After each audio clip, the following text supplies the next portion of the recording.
back at it today with another video, as today we're going to be looking at 5 Dark Horse Cy Young candidates for the 2023 season. Real quick before we get into the video, I just want to let you guys know that these are some pretty deep sleepers. I dug pretty deep with this one, so when you think of Cy Young candidates, you're probably not even going to think of any of the names I'm going to list off today. Also, no specific order here, I'm just naming off 5 candidates today. So with that in mind, let's get right into the video. The first candidate of today's video is Logan Gilbert of the Seattle Mariners. Gilbert, in my opinion, is one of baseball's most underrated pitchers. Back in 2021, in his rookie season, he wasn't necessarily great as he posted a 4.68 ERA and 119 innings pitched. But last year, he took a huge step forward as in 186 innings, he had a 3.2 ERA to go along with 174 strikeouts. He did give up his fair share amount of hits and walks as he had a 1.18 whip, so that is something he's going to have to work on heading into this season, but considering he's going into his age 25 season, I think there's room for growth. Gilbert is a really talented pitcher. He pitches with lots of emotion, and I'm sure many people know that, especially if you're a Mariners fan. He's a fun pitcher to watch, and I think he is a Dark Horse Cy Young candidate for the 2023 season.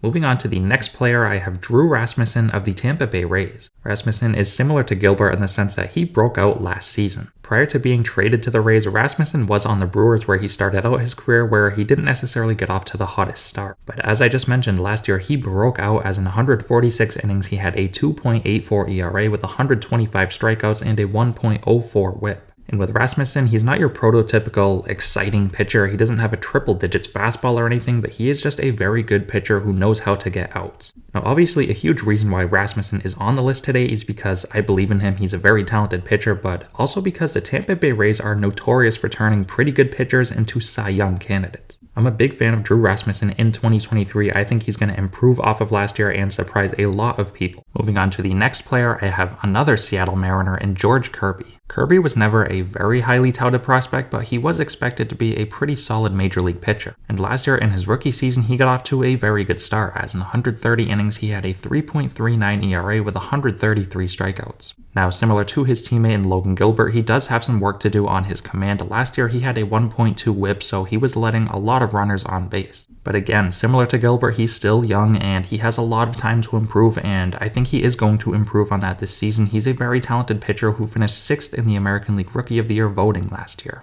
Now, the one issue with Kirby is the fact that he did only have 130 innings this year, so the Mariners may ease him into a bigger workload. I don't necessarily see him getting 200 innings this year, even if he is healthy, so he may not get the most work in the league, but I think he's going to be a very talented pitcher in 2023. Moving on to the next candidate, I have Hunter Greene of the Cincinnati Reds. Now, this one is pretty far-fetched. Greene does have all the talent in the world, but he's still very young and didn't pitch many innings last year. In 126 innings last year in his rookie season, he posted a 4.44 ERA with 164 strikeouts. So with how talented this guy is, I would not be surprised at all to see the Reds monitor his innings. He really is the future of this starting rotation. But as I said, he has all the talent in the world. He had 164 strikeouts last year in only 126 innings. He has the type of stuff where he can put up a 250 strikeout season if healthy, and he has a triple digit fastball as well. He does still have some command issues, as last year he did have a 1.21 whip, but that's the case with many pitchers on this list. I have a lot of younger pitchers who are still developing, so